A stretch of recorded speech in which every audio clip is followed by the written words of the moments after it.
नमस्कार, आप देख रहे हैं लाइव 24 न्यूज़ बिहार। आइए आज की सबसे बड़ी खबर पर नज़र डालते हैं, जहां AIMIM बिहार प्रदेश अध्यक्ष अख्तरुल इमान ने प्रेस कॉन्फ्रेंस कर बड़ी जानकारी दी है। उन्होंने कहा कि 11 सीट पर बिहार में चुनाव लड़ने की पार्टी आलाकमान ने तय कर दी है। हालांकि अभी 2 सीट कंफर्म कर दी गई है।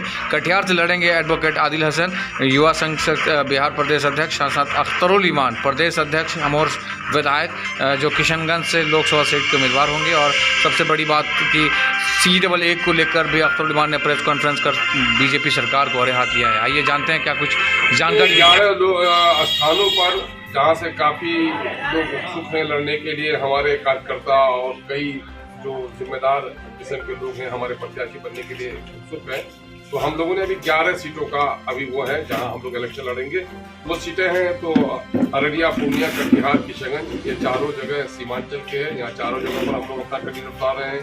दरभंगा में उतार रहे हैं और मुजफ्फरपुर में, उजियारपुर में, काराकट में, बक्सर में, गया में और भागलपुर में। एक बड़ा आरोप हम लोग का रहता था कि भाई सब हम लोग कांग्रेस के खिलाफ लड़ते हैं।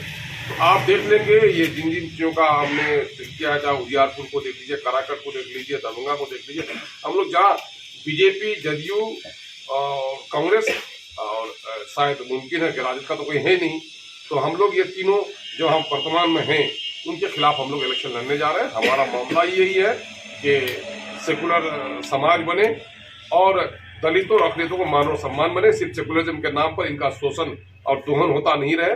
बिहार की जो जाति आधारित गणना आई है उसने चौंका दिया है लोगों को कि इन दलितों ने और मुसलमानों ने हमेशा लोगों को वोट दिया, लेकिन उसकी हिस्सेदारी कभी नहीं तय की, जिसके नतीजे में आर्थिक, सामाजिक, शैक्षणिक और सरकारी नौकरियों में इनकी हिस्सेदारी अत्यंत कम है।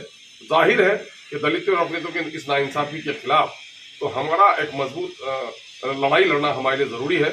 इस वजह से पार्टी ने फैसला किया है। तो किन्हीं पार्टी के साथ गठबंधन करके आप चुनाव लड़ेंगे, अकेले चुनाव लड़ेंगे? हमारी 1-2 पार्टी से भी बात चल रही है और वो हमारे नेशनल प्रेसिडेंट जनाब बैरिस्टर असदुद्दीन अवैसी साहब से हैदराबाद कई जगह के लोग गए हैं। हम लोगों ने कहा कि जो कुछ भी हमारी पॉलिसी बनेगी, लेकिन हमारा मामला चूंकि वहां से तय होता है, तो अभी कई जगह के जो प्रत्याशी लोग हैं वो लोग हैदराबाद गए हुए हैं और अलायंस के सिलसिले में बात चल रही है। सर, 11 सीटों पर प्रत्याशी भी चयन हो जाएगी? नहीं, प्रत्याशी का मामला अभी अंडर कंसिडरेशन है, और लेकिन ये है कि सीटों के बारे में हम लोगों ने प्रस्ताव दिया है। सर, आप प्रदेश अध्यक्ष आप किशनगंज की लोकसभा सीट से चुनाव लड़ेंगे? जी, मेरा तो ऐलान भी कर दिया है पार्टी के नेशनल प्रेसिडेंट जनाब बैरिस्टर असदुद्दीन। किशनगंज के अलावा और भी प्रत्याशी की घोषणा हुई है? नहीं, घोषणा तो मैंने कहा ना कि इन सीटों का चयन हुआ है, इन सीटों का चयन हुआ है। अब प्रत्याशियों का चयन होगा। मुद्दा क्या रहेगा?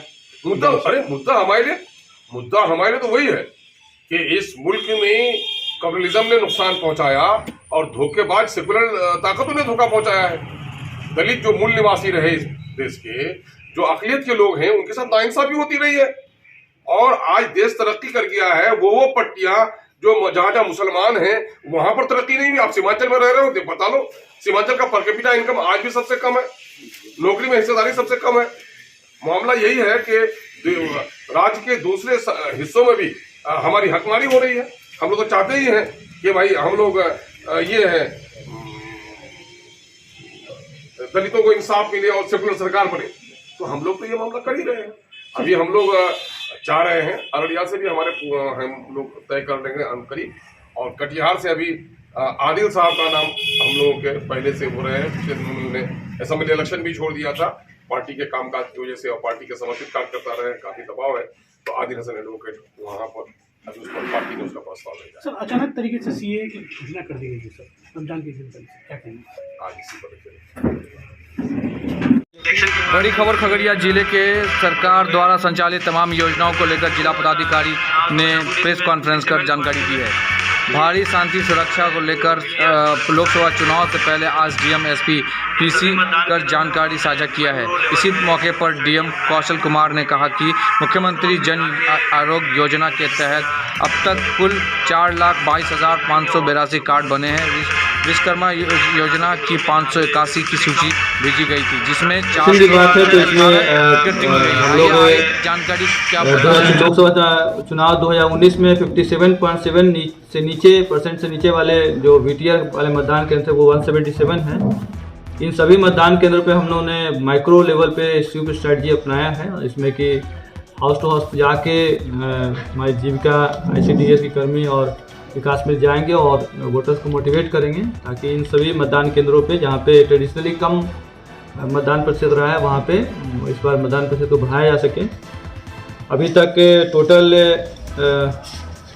112 लोगों के खिलाफ CCA 3 का प्रस्ताव आया था, इसमें कि 76 लोगों को जिला बदल किया गया है, थाना बदल किया गया है।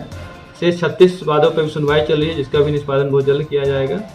हम लोग और प्रस्ताव का देने के लिए थानाध्यक्ष को लोगों को बोले हैं और ज़्यादा से ज़्यादा लोगों को बाउंड डाउन कराने के लिए कहा गया है ताकि कैंप कोड के माध्यम से ताकि असामयिक तत्वों को दबिश बनाया जा सके और पंचायत लोकसभा चुनाव हम लोग का शांतिपूर्ण और अच्छे तरीके से।